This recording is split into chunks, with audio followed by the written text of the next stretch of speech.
Monsieur, vous devez épouser jusqu'à 3 femmes. Madame, vous devez accepter d'avoir jusqu'à 3 coépouses. Ce ne sont pas des suggestions. Votre avis ne compte pas. Vous vous exécutez ou vous filez tout droit en prison et vous y restez jusqu'à la fin de votre vie.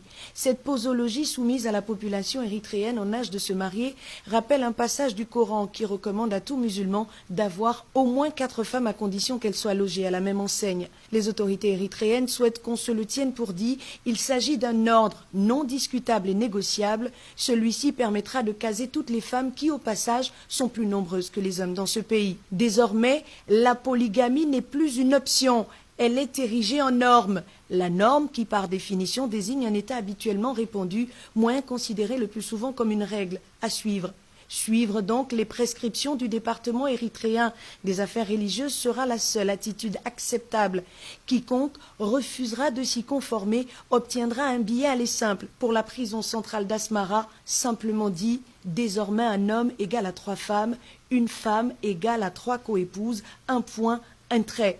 L'objectif est d'éviter que les hommes ne se dispersent dans les nombreux bureaux et autres maîtresses surnommées au Gabon Chiza. Les autorités d'Érythrée vont plus loin et demandent aux hommes et aux femmes de remplacer le mot monogamie par son frère jumeau polygamie, car l'un peut valablement représenter l'autre.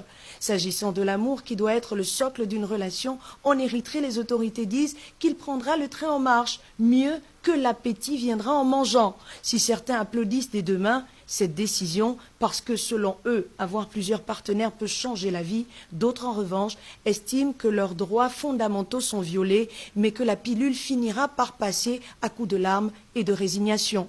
Entre polygamie et prison, les Érythréens doivent choisir, c'est apprendre ou apprendre.